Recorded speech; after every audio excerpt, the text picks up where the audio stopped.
Luke chapter 9, verses 57 to 62. Luke chapter 9, verse 57 to 62.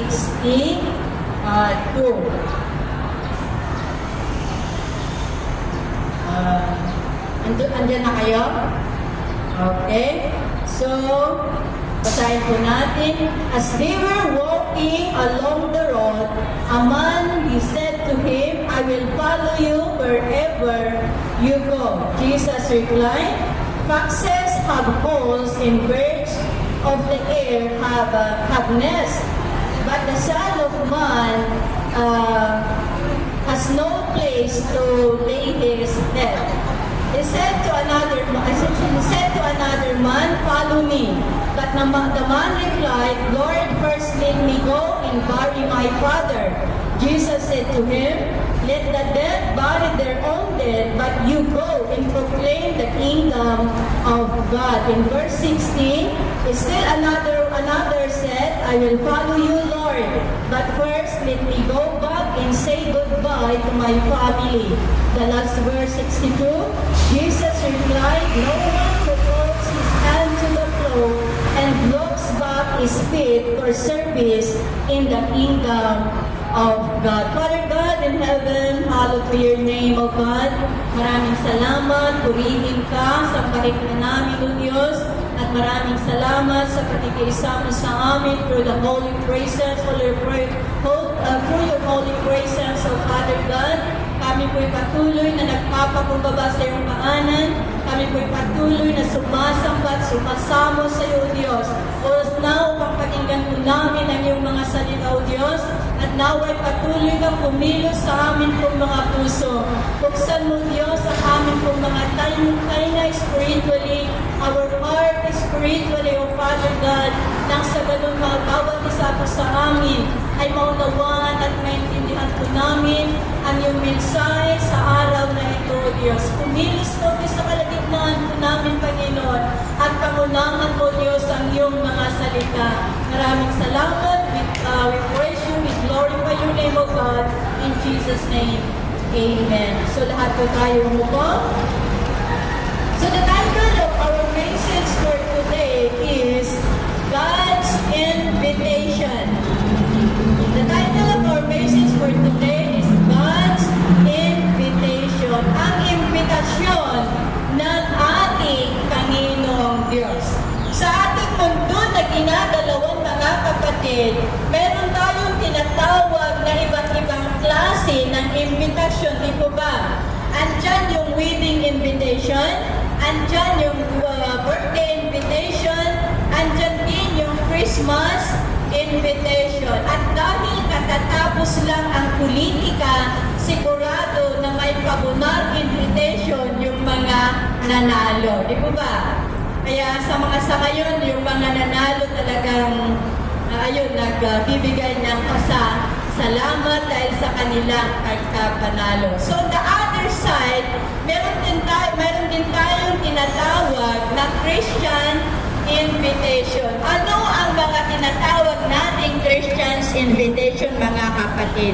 Kapag may mga fellowship sa ibang lugar o meron fellowship sa ibang church, meron tayong tinatawag na circular. Ayun yung invitasyon upang iniimbitahan tayo upang tayo'y dadalo sa fellowship. Andun din yung invitations for seminars, andun din yung invitations ng mga conventions, mga conferences, mga Thanksgiving, and anniversaries. In heaven, meron ding invitasyon ng prayer meeting. Ngayon, mga kapatid, sa mga invitations na ito, lahat ay maganda, di po ba? Lahat ay maganda, pero ang tanong, ano sa palagay natin ang pinakamabinta sa klase ng invitasyon na ito na gustong-gusto ng mga tao? Ano yung sa palagay natin yung pinakagusto ng mga tao ng klase ng invitasyon? Yung may watwat. Kasalan, di ba? Basta yung may watwat. Alam na nakakapagin sa totoo lang, kapag ang pinag-uusapan po natin ay Christian gatherings, ang daming excuses ng mga tao. Di ba? Ang daming rason ng mga tao. Kapag may invitasyon, kumbaga halimbawa, kapag may invitation ng fellowship doon sa ibang church, ang daming excuses ng mga tao upang hindi sila pupunta, hindi sila dadalo, lalo na sa Pilipinas. Ngayon, ang tanong, ano ang number one na rason ng mga miyembro bakit hindi sila makadalo? Walang pera. Walang pera, pastora. Ayun. Walang pamasahe. Walang pamasahe, may pupuntahan, pangdaming trabaho kasi tambak ang labahan, tambak ang hugasan, walang mag-aalaga sa mga hayop na inaalagaan, walang magpapakain sa mga baboy. Ganon ang mga rason ng mga tao sa Pilipinas kapag may invitasyon ng fellowship o basta invitation ng Christian gatherings, mga kapatid. Pero nakapagtataka kapag kainan, kapag kasalahan, kapag birthday, party sa page, wala tayong marinig na rason. Yun.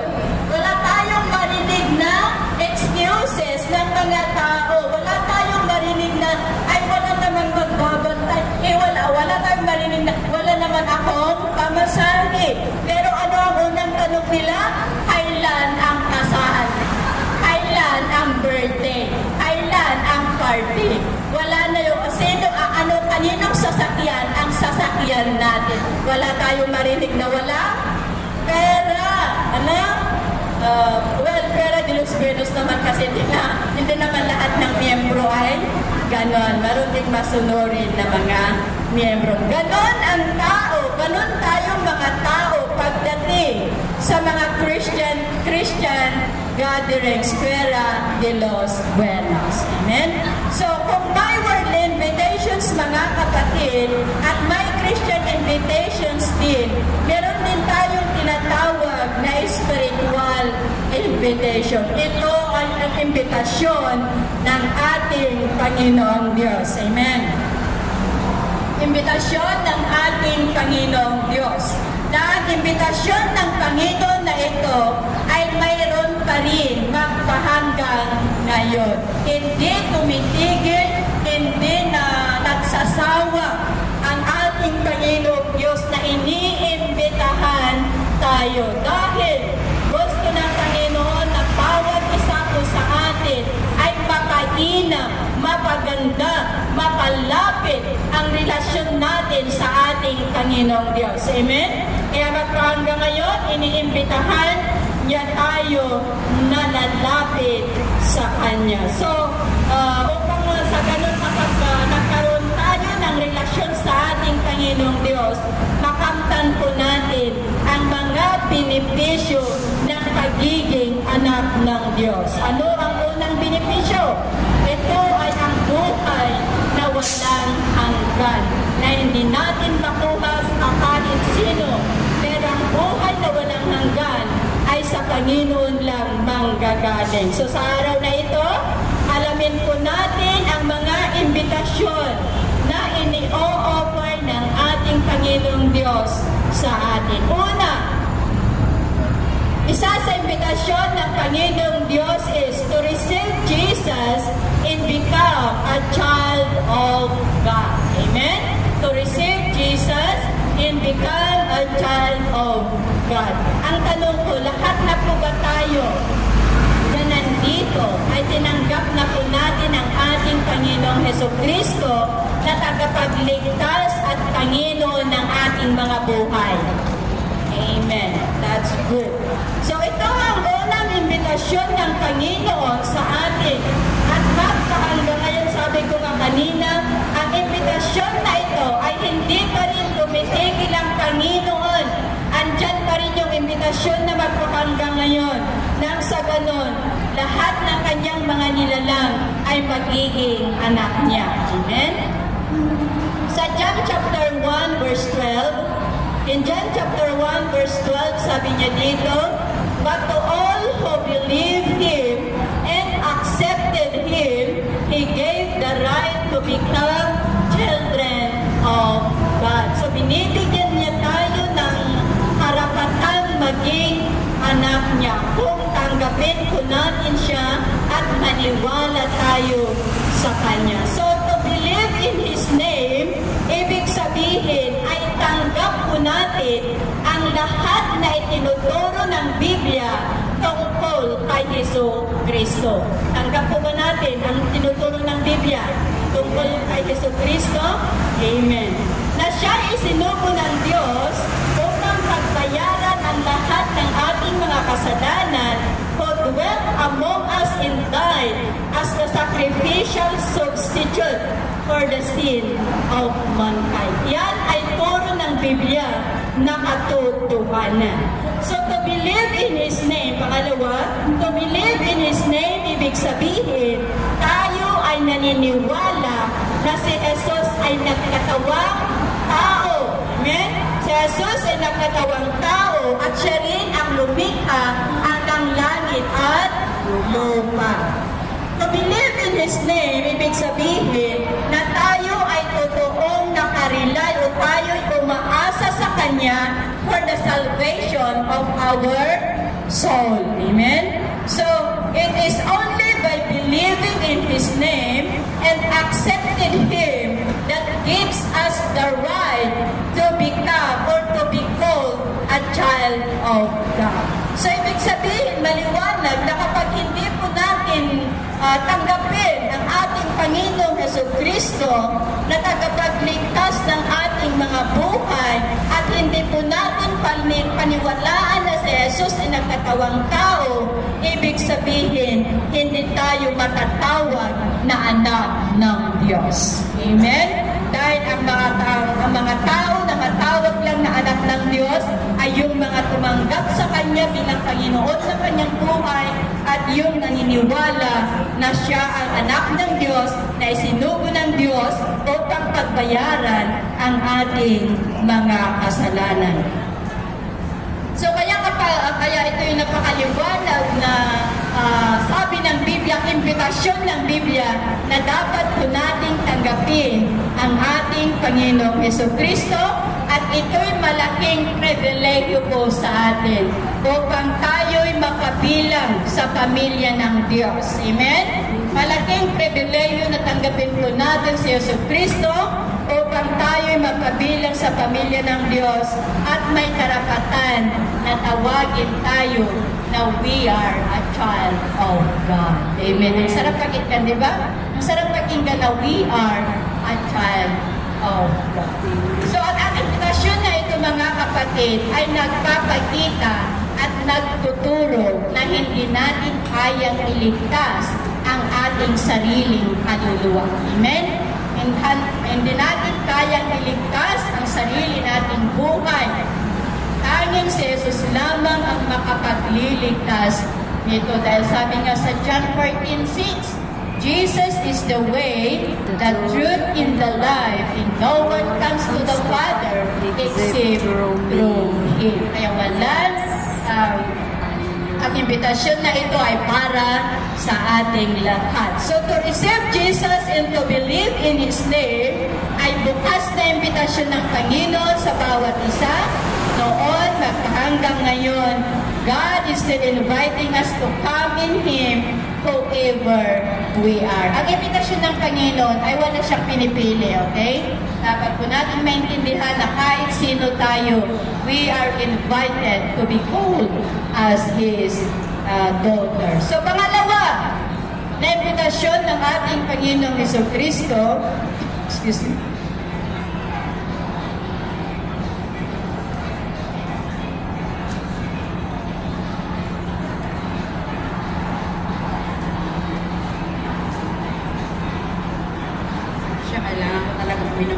pero na tumatanda eh. Pangalawa na imbitasyon ng Panginoon is Jesus invited us to abide in Him. Jesus invited us to abide in Him. The word abiding means is to know God intimately. Hinahangad natin na higit po nating makilala ang ating Panginoong Diyos. Hinahangad natin na tayo'y mapalapit sa Kanya at manatili sa Kanya. And also to abide in Christ means is that we continually receive, believe, and trust that Jesus everything we need. Amen? Ang Diyos lang ang tangi po nating kailangan. So let's choose to live in Him and walk in His ways. Amen? Sa John chapter 15 verse 4a, Jesus said, "Abide in me, and I will abide in you." Ang Panginoong Jesucristo ang nagsabi dito, mga kapatid, that if you abide in Him, He abide in us. So why we should abide to Jesus? Bakit tayo dapat manatili sa ating Panginoong Jesucristo? Dahil because apart from Him, we can do nothing.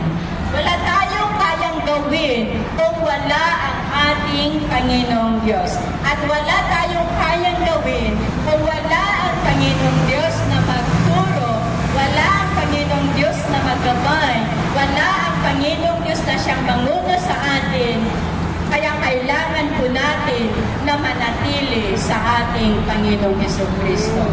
So as we abide in Jesus Christ, patuloy po nating ingatan at panatilihin ang salita ng Diyos sa ating mga puso at isipan at gawin nating gabay sa bawat journey, sa bawat hakbangin po natin. Amen? Ang tanging salita ng Diyos lang ang maging gabay po natin. Sabi sa Psalms 119, Psalms 119 verse 105, "Your word is a lamp to my feet and a light unto my path." At ang versikulo na ito ay nagtuturo sa atin na ang salita ng Panginoon ay siyang gabay at magdala sa atin sa tamang landas. Amen? Na ang salita ng Panginoon ay siyang gabay po natin sa bawat araw ng ating mga buhay dahil ang salita ng Diyos ay siyang magdala sa atin sa tamang landas. Siya ang maging ilaw natin sa katotohanan upang tayo'y mailayo sa anumang kapahamakan dito sa mundo na ating ginagalawan. Amen? So ito'y nagbibigay kalakasan. The Word of God gives us strength. Kalakasan sa ating pananampalataya. And through God's Word, we will transform. Amen? Walang transformation na mangyayari sa atin kung wala ang salita ng Diyos. Dahil sa pamamagitan ng salita ng Diyos, tayo ay nababago. Amen? Nababago ang ating kalagayan mula sa mundo na patungo sa spiritual life. So, through the Word of God, tayo ay napapabuti, napapainam ang ating mga ginagawa. Lalo na kapag basahin po natin ang salita ng Diyos. Pero kapag hindi natin alam kung ano ang gawin po natin. So we need to read the Word of God at upang sa ganon, totoo na tayo ay mabago, totoo na salita ng Diyos ay siyang maggabay sa atin sa katagumpayan ng ating mga buhay. Pangalawa, as we abide in Christ, panatilihin po natin ang patuloy na pakikipag-communicate sa Diyos to draw closer to Him. So, ibig sabihin, mga kapatid, let's continue to pray. Let's continue, pray continually and pray consistently. Sa anong paraan ba tayo nakikipag-communicate sa ating Panginoong Diyos? Diba sa through prayer? Kasi hindi natin makakommunicate ang Panginoon kapag nakaharap-harapan kasi hindi naman tao ang Diyos. But we communicate with the Lord through our prayer. So as we abide in Jesus Christ, patuloy po tayong nananalangin, patuloy po tayong ginagawa ang dapat po natin gawin para sa ating Panginoong Diyos. Pangatlo, as we abide in Christ, we must always follow His command. Ano ang command niya? That is to remain in His love. Na dapat po tayong manatili sa Kanyang pag-ibig. Dapat po natin siyang mahalin ng the most. Okay? We love Him the most and love one another. So, dapat po tayo, as we abide in Christ, dapat po nating panatilihin ang ating pag-ibig sa Diyos, ang ating pag-ibig sa Kanyang salita, ang ating pag-ibig sa mga kapatiran. Amen? Siguro wala naman tayong awambot siguro yung kagurgura tayo dito niya. Awa. Kasi ang Kristiyano, hindi bakit ka gumurgura. Hindi kami. Awan, ti bukabularyo, ti ba isang Kristiyano, ti gumurgura, ti pada na nga tao. Amen. So, as we abide in Christ, mga kapatid, patuloy po natin mahalin yung ating mga kapwa, kahit sila'y nakagawa ng masama sa atin, pag po natin silang guraon. Ano ba tagal ng guraon? Kamuhian yun. Wag po natin silang kamuhian. Instead, we pray for them. Okay? Ipanalangin po natin sila nang sa ganun, maayos ang dapat maayos. So, pang-apat, as we abide in Christ, patuloy po natin i-resist ang kasalanan and the devil. So, ibig sabihin na i-resist na po natin ang kasalanan dahil tayo anak na ng Diyos. Kaya wag na natin i-ataw ang kasalanan sa ating mga buhay. Well, hindi man tayo perfecto, but as a child of God, hindi na po tayo dapat nabubuhay sa kasalanan. Amen? Kapag alam na natin kasalanan, wag na nating gawin. Amen? So, patuloy po natin i-resist ang kasalanan and the devil. Instead, let's humble our heart and follow the direction of the Holy Spirit. Amen? So, patuloy po natin i-resist ang devil, ang kaawan. So, patuloy po natin i-resist ang kasalanan, kundi patuloy manatili po tayo magpagpakumbaba at sundin ang nais at kalooban ng ating Panginoong Jesucristo. If a Christian fails, sabi dito, if a Christian fails to abide in Christ, he is always defeated. So, ibig sabihin, kapag mahinto na ang pag-a-abide natin sa ating Panginoong Diyos, tayo ay nabubukay na talunan. Alam niyo kung bakit maraming nagbabakaslide? Dahil hindi sila totoo na naka-abide sa ating Panginoong Diyos. Kasi kapag totoo tayong naka-abide sa ating Panginoong Diyos, whatever challenges, whatever trials, whatever problems ang ating haharapin, andun pa rin tayo nananatili sa ating Panginoong Jesucristo. Kaya may mga backslider po tayo na tinatawag na napakainit na maglingkod sa Panginoon. Then the other day, the other month, the other year, na laman na lang natin na sila ay tumalikod sa Panginoon. Pero ang totoo nun, talagang hindi lang sila talaga naka-abide sa ating Panginoong Kristo, kaya hindi sila nagtagumpay, lagi silang talunan, at hanggang sila ay buminto sa kanilang paglilingkod sa ating Panginoong Diyos.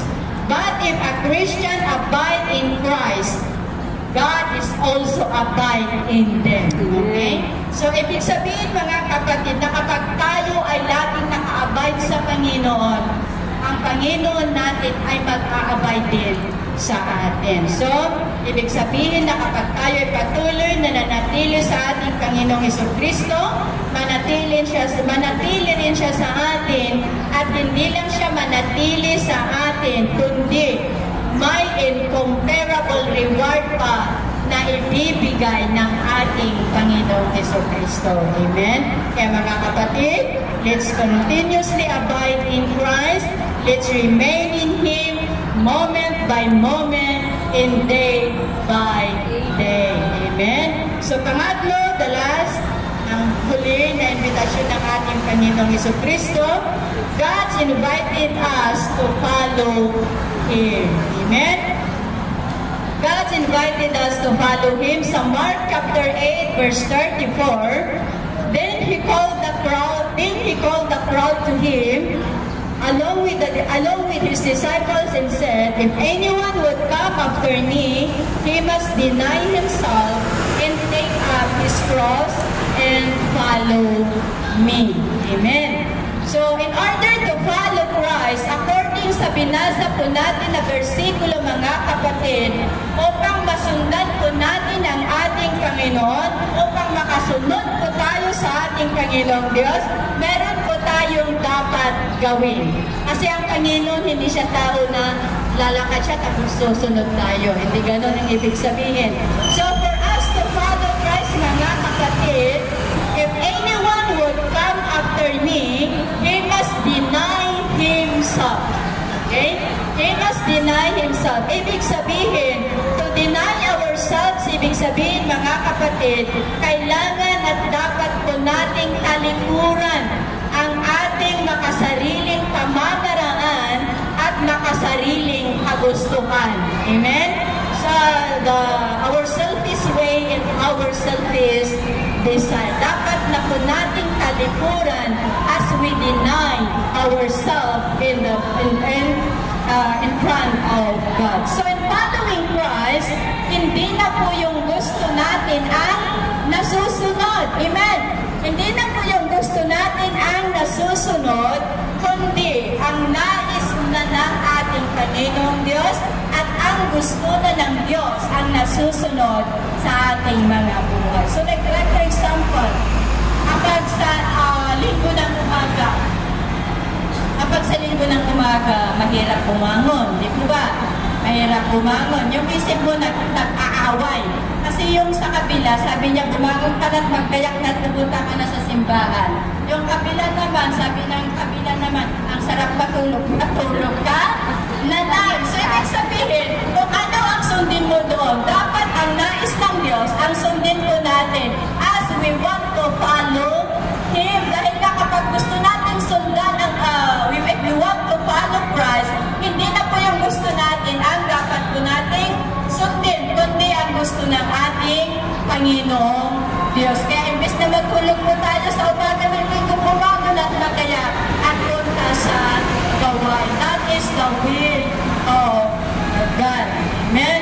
Kaya nais ng Diyos, hindi na tayo ang focus. Okay? If we deny ourselves, hindi na po tayo ang focus, kundi ang focus na po natin ay ang ating Panginoong Diyos. At if we want to follow Christ, hindi na po yung top priority natin ay yung mga gusto natin, kundi ang top priority na po natin ay ang ating Panginoong Diyos. Totally na po tayong kasakop, okay? Kasakop sa ating Panginoong Jesucristo. Isa pang bagay na dapat po natin gawin in order to follow Christ is to take up our cross. So, ibig sabihin, hindi po tayo makasunod sa ating Panginoon kung hindi tayo, if we don't take up our cross. Pero hindi ibig sabihin na nagkagawa tayo ng cross, tapos buhat natin ng araw-araw. Hindi po tayo mga kapatid. But cross in the Bible symbolizes, ano yung sinisimbolo ng cross sa Biblia? Suffering, death, persecutions, shame, and rejection. Yan ang isinisimbolo ng cross sa Biblia. So if we want to follow Christ, mga kapatid, ibig sabihin ay marami tayong pagdaanan. Marami tayong pagdaanan if we want to follow Christ. Maraming mga hamon na iba't ibang klase ng hamon na atin pong maranasan sa ating mga buhay. Pero ang maganda ito, kahit marami tayong pagdaanan, if we follow Christ, nangako naman ang Panginoon na hindi niya tayo iiwanan, hindi niya tayo papabayaan. Amen? Yan ang maganda na kahit tayo dumaranas sa mga problema, na kahit tayo dumaranas ng mga pagsubok, andyan yung Panginoon, hindi niya tayo iiwanan. Hindi lang natin siya makita kasi invisible ang ating Panginoon. But through His power, through His presence, mga kapatid, nandyan siya upang gabayan tayo. So whatever situation we are facing, He promised to be with us. Amen. He promised to be with us. So in Isaiah chapter chapter 43, verse 2, sabi dito, when you go through deep waters, I will be with you. When you go through the rivers of difficulty, you will not drown. When you walk through the fire of oppression, you will not be burned up. The flames will not consume you. So nangako, sabi ko nga kanina, sa kabila ng mga hamon na ating maranasan, nangako ang Panginoon that He is our always present help. Siya ang tanging tulong po natin at guide through every trials and tribulation na atin po maranasan. So no matter kung gaano kalalim ang tubig, no matter kung gaano kainit ang apoy, we are never alone. Amen? We are never alone. God is with us, and in His presence, there is infinite strength to overcome. Sapat ang kalakasan ng Diyos upang tayo'y magtagumpay. Kaya mga kapatid, wag po tayong matakot na sumunod sa ating Panginoong Jesucristo. May mga tao na ayaw daw nilang maglingkod sa ating Panginoong Diyos. Kasi ang paglilingkod sa ating Panginoong Diyos, ang daming bawal.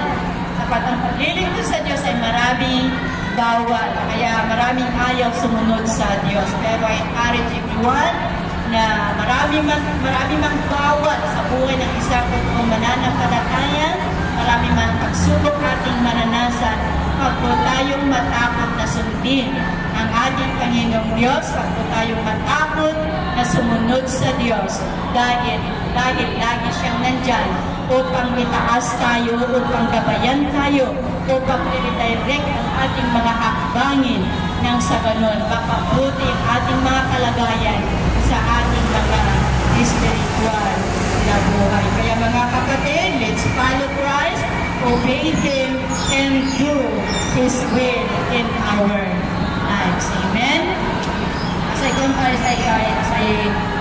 I close this message, sa buhay natin mga Kristiyano, mga kapatid, kapag sinasabi natin ang totoo, kapag tayo'y nabubuhay sa katotohanan ng Diyos, ang totoo niyan, maraming ayaw sa atin. Diba? Maraming ayaw sa atin. Kapag nagpapahagi tayo ng Ebanghelyo, maraming ayaw makinig. Alam niyo kung ano ang mas gusto pa nilang pakinggan? Yung kanta na apatid. Alam niyo, kapag napapanood ko yun sa Facebook or sa YouTube, yung apatid, ano ba ibig sabihin? Apatid, ano ba ibig sabihin nito na word? Yan ang gustong-gusto ng mga tao na pakinggan instead na makinig sa salita ng Diyos. Yan ang totoo. Amen? Yan ang totoo. Kapag inaanyayahan po natin yung iba na dadalo sa simbahan, ayaw nilang pumunta. Kasi nga maraming ayaw sa atin. Kapag Kristiyano isang tao, marami nang ayaw sa atin. Totoo lang. Kapag binibigyan naman natin ng mga tracts, yung mga flyers, meron din ayaw tanggapin. Yan. Andun yung rejection sa buhay po natin. Nararanasan po natin bilang Kristiyano ang rejection ng iba nating katulad na mga tao, mga kapatid. Kapag inaanyayahan mo naman na dumalo sa prayer meeting, ayaw din. Yan ang mga klase ng mga tao na dapat po nating tiisin. Kasi ang mga bagay na ito, mga kapatid, ito ang mga cross po natin na dapat po nating pagtagumpayan. Andyan yung rejection, mga kapatid. Talagang masakit kapag nire-reject tayo, di po ba? Meron tayong ibibigay tapos ayaw tanggapin yung ibibigay natin. Masakit sa ating kalooban, but we need to endure it. Dahil hindi po lingid sa atin that in our Christian journey, there is persecution, there is suffering, and there is rejection. Pero ang maganda, sabi ni Jesucristo sa Mark chapter 13 verse 13, Mark chapter 13 verse 13, and everyone will hate you because you are my followers, but the one who endures to the end will be saved. The one who endures to the end will be saved. Kaya tiisin po natin yung mga cross po natin dahil may pag-asa sa likuran nito. Amen? Na ang tanging pag-asa po natin ay ang ating Panginoong Diyos. Kaya mga kapatid, hindi man po madali. Let's just to follow Christ. Marami man ang pagsubok na ating harapin at pagdaanan. Sapat ang kalakasan at sapat ang presensya ng Panginoon upang tayo'y magtagumpay. Sabi sa Romans chapter 8 verse 18, "For I consider that the suffering of this present time are not worthy to be compared with the glory that is to be revealed to us." Ibig sabihin, mga kapatid, hindi maikumpara ang kagalakan at kaluwalhatian na atin pong maranasan pagdating ng araw kumpara sa mga pagsubok na ating nararanasan ngayon. Kaya mga kapatid, let's follow, no matter what, let's follow Christ. Amen? Let's follow Jesus Christ in our lives. Mga kapatid, ang imbitasyon ng tao ay may expiration. Yeah? Ang imbitasyon ng tao ay may nakatakdang pitsa, nakatakdang araw, nakatakdang buwan, at nakatakdang taon. Ngunit ang imbitasyon ng Panginoon ay walang expire. Amen? Ang imbitasyon ng Panginoon ay walang expire. Kung ano ang imbitasyon niya noon, ganun pa din ang imbitasyon niya magpahanggang ngayon. Hindi siya magsasawa, hindi siya tumitigil, inviting us to be His own child, inviting us to abide in Him, and inviting us to follow Him. At ang kanyayang ito ng ating Panginoong Diyos ay bukas para sa lahat. Walang pinipili, anuman ang estado natin, anuman ang itsura natin, anuman ang kalagayan po natin sa buhay, maging sino man tayo sa harapan ng mga tao, we are all invited. Walang pinipili ang ating Panginoong Diyos. At po tayo ay karapat-dapat na maging anak ng Diyos, na tawaging anak ng Diyos if we believe Him and if we accept Him. Amen? So mga kapatid, huwag na po tayo magsalang ng oras sa araw-araw ng ating mga buhay. Sundin po natin ang kalooban at nais ng ating Panginoon. Amen? So, ang Panginoon ang siyang nagbigay ng mas malawak na intindi sa mensahe na naipahayag sa araw na ito. So lahat po tayo ay tumayo.